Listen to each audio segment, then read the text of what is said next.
श्लोक 11 पाठ 1 कुरुक्षेत्र के युद्धस्थल में सैन्य निरीक्षण पहला पाठ। अयनेषु च सर्वेषु यथाभागमवस्थिताः भीष्मेवाभिरक्षन्तु भवन्तः सर्वैर्वे।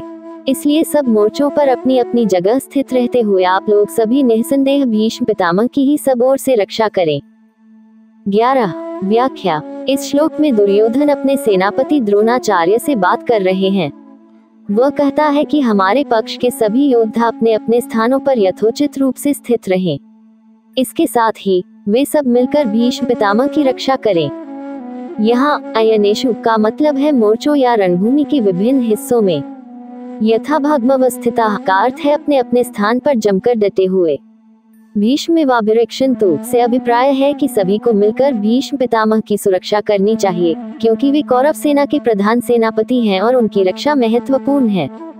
दुर्योधन को भीष्म पितामह पर पूरा विश्वास है, लेकिन वह समझता है कि भीष्म की आयु अधिक है, इसलिए उनकी सुरक्षा आवश्यक है।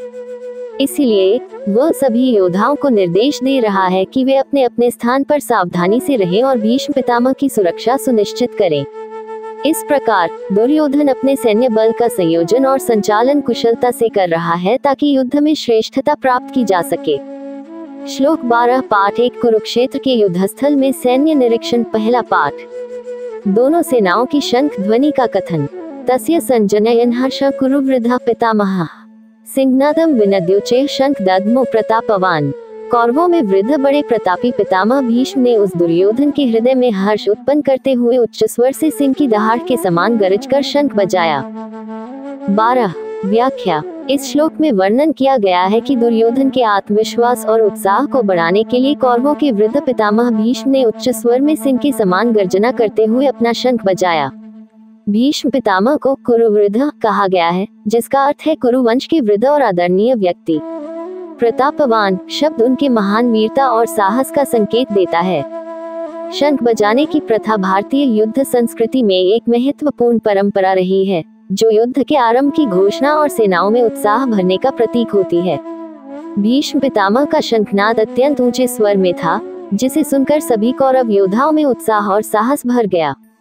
भीष्म का शंखनाद दुर्योधन को यह आश्वासन देता है कि वे पूरी शक्ति और आत्मविश्वास के साथ उनके समर्थन में खड़े हैं। ये भी संकेत है कि भीष्म अपनी आयु और वृद्धावस्था के बावजूद पूरी तरह से युद्ध के लिए तैयार हैं और अपने कर्तव्यों का पालन करने के लिए प्रतिबद्ध हैं। इस प्रकार इस श्लोक में ये स्पष्ट होता है कि भीष्म पितामह न केवल कौरव सेना के प्रधान सेनापति हैं, बल्कि उनकी उपस्थिति और कृत्य से सेना को मनोबल भी मिलता है। उनके शंखनाद से पूरे युद्धभूमि में एक नया जोश भर गया और यह कौरवों के पक्ष की शक्ति और दृढ़ता को दर्शाता है।